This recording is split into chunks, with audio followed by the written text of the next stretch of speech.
بسم اللہ الرحمن الرحیم۔ شروع کرتا ہوں اللہ تعالیٰ کے نام سے جو بڑے مہربان نہایت رحم والے ہیں۔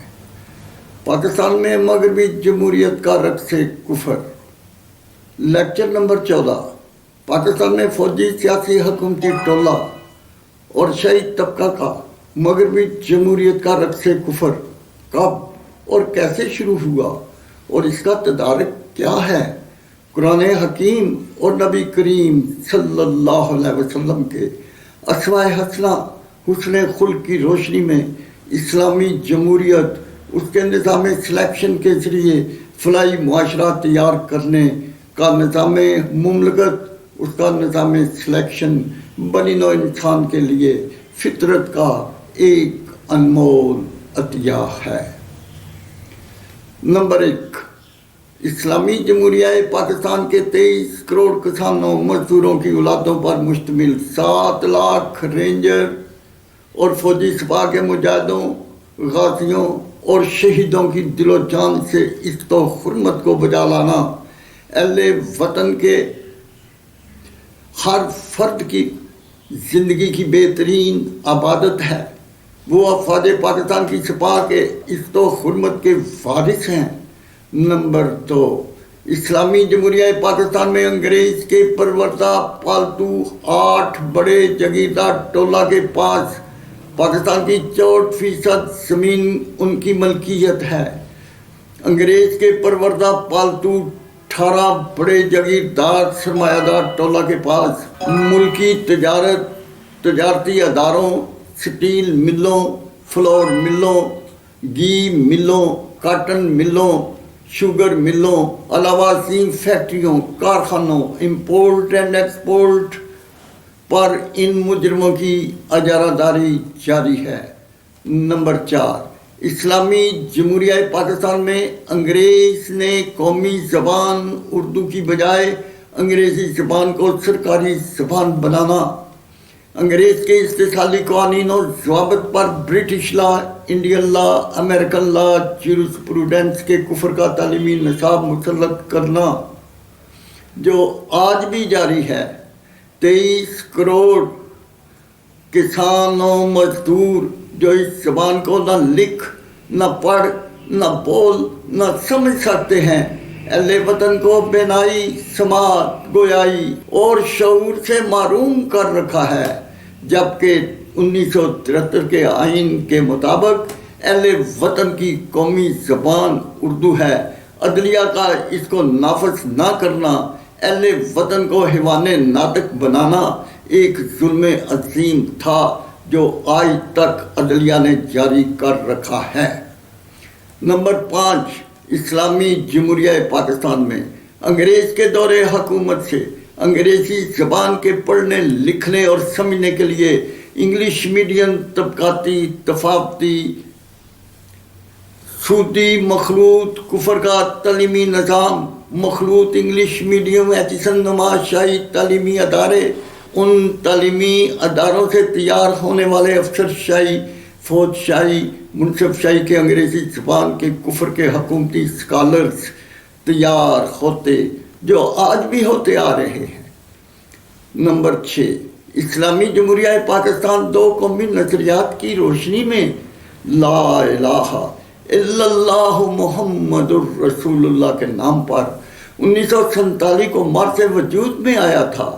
مشرقی مغربی 2 صوبوں کو ملا کر پاکستان بنا تھا، جہاں اسلامی نظام مملکت، اسلامی نظام سلیکشن، اس کے منتخب نمائندگان کے سپرد نظام مملکت، اسلامی دستور حیات نافذ کرنا تھا، جہاں انگریز نے مفتوحہ ملک کے 23 کروڑ کسانوں، مزدوروں، ان کی نسلوں پر مغربی جمہوریت کا معاشی، معاشرتی، دینی قتال کرنے، ان کے بنیادی حقوق سلب کرنے اور ان کو کفر کے مغربی کلچر میں کنورٹ کرنے، ان کو بے بس، قیدی، غلام، محکوم بنانے کا کفر کا استحصالی نظام حکومت مسلط کر رکھا تھا جو آج بھی جاری ہے۔ نمبر 7، اسلامی جمہوریہ پاکستان سے انگریز 1947 کو رخصت ہوتے وقت اپنی مفتوحہ ملک کے مغربی جمہوریت کے کفر کا استحصالی نظام حکومت، اس پر انگریز کا پروردہ جگیردار سرمایہ دار حکومتی ٹولہ، ان کی اولادوں پر مشتمل افسر شاہی، فوج شاہی، منصف شاہی کا شاہی طبقہ انگریز کی زیر کمانڈ انگریز کا نظام حکومت چلا رہا تھا، وہ پاکستان کو وراثت میں ملا۔ انگریز کے بعد پاکستان کے پہلے گورنر جنرل قائد اعظم محمد علی جناح اور پہلے وزیر اعظم لیاقت علی خان بنے۔ قائد اعظم 1948 کو وفات پا گئے، ان کی جگہ خواجہ ناظم الدین کو گورنر جنرل بنا دیا گیا۔ افسر شاہی، فوج شاہی، منصف شاہی کی باہمی مشاورت سے 1951 کو لیاقت علی خان جیسے عظیم وزیر اعظم کو شہید اور ان کے قاتل کو گولی مار دی گئی۔ نہ اس قتل کی انکوائری کی گئی، نہ مجرم کا سراغ مل سکا۔ اسی پلان کے مطابق فوجی چیف کمانڈر ایوب خان، سکندر مرزا، ان کے حواریوں نے افسر شاہی کے سرکاری ملازم غلام محمد کو ایک سازش کے تحت گورنر جنرل پاکستان اور سیاسی رہنما خواجہ ناظم الدین کو وزیر اعظم بنا دیا۔ پاکستان کی خالق سیاسی جماعت مسلم لیگ کا حکومتی ٹولہ اسلامی نظام مملکت کا نفاذ کرنا چاہتا تھا، لیکن افسر شاہی، فوج شاہی، منصف شاہی کا شاہی طبقہ، فوج شاہی کے چیف فوجی کمانڈر ایوب خان، فوجی کمانڈر سکندر مرزا کی پالیسی میں افسر شاہی کے سرکاری ملازم غلام محمد، جس کا اس اہم عہدے پر فائز ہونے کا کوئی جواز نہ تھا، اس کو گورنر جنرل بنا دیا۔ چونکہ مغربی جمہوریت کے کفر کے استحصالی نظام حکومت کو جاری رکھنے میں ان کی حکومتی بقا مثمر تھی، جو 1951 تا 1954 تک پاکستان کا گورنر جنرل بنا رہا۔ 1954 کو ان دونوں جرنیلوں نے فوج کی گن پوائنٹ پر اس سے استعفیٰ لیا۔ 1954 تا 1958 تک فوجی کمانڈر سکندر مرزا کو گورنر جنرل مسلط کیے رکھا۔ بعد ازاں 1958 کو ایوب خان نے مارشل لا لگا کر سکندر مرزا سے حکومت چھین لی۔ اس دوران انہوں نے ایک وزیر اعظم کو قتل اور 6 وزیر اعظم کو جھوٹے الزامات کی بنا پر ان کی حکومتوں کو ختم کیا۔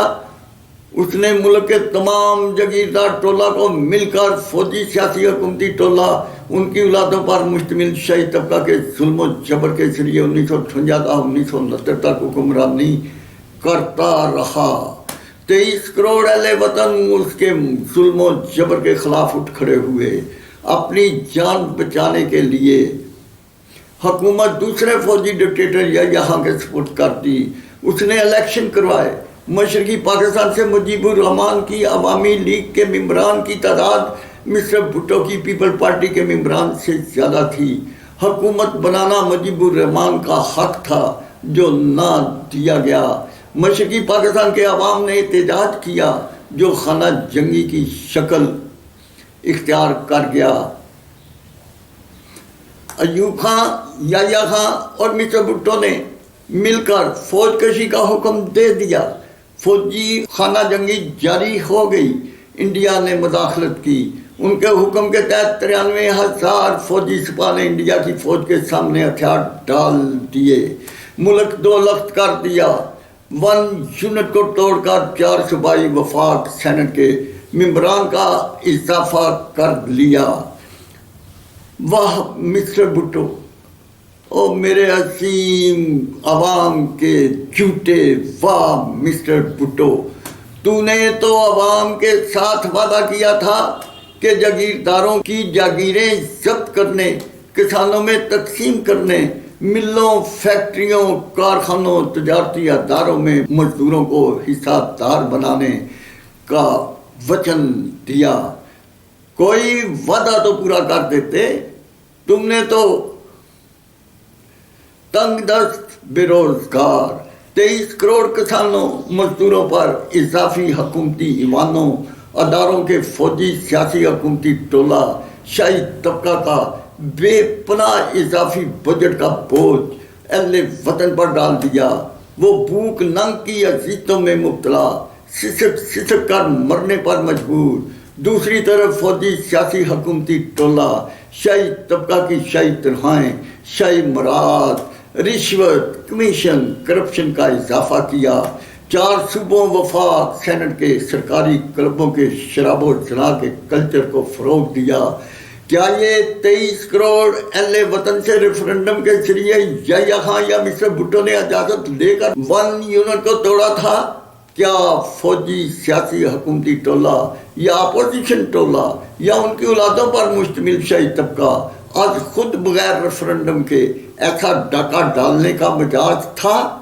کیا ملکی وحدت کو 4 صوبوں میں ٹکڑے ٹکڑے کرنا، ملی جمعیت کو 300 سیاسی جماعتوں کے کفر کے سیاسی رہنماؤں کے سیاسی فرقوں میں تقسیم کرنا، ملت کی جمعیت کو ریزہ ریزہ کرنا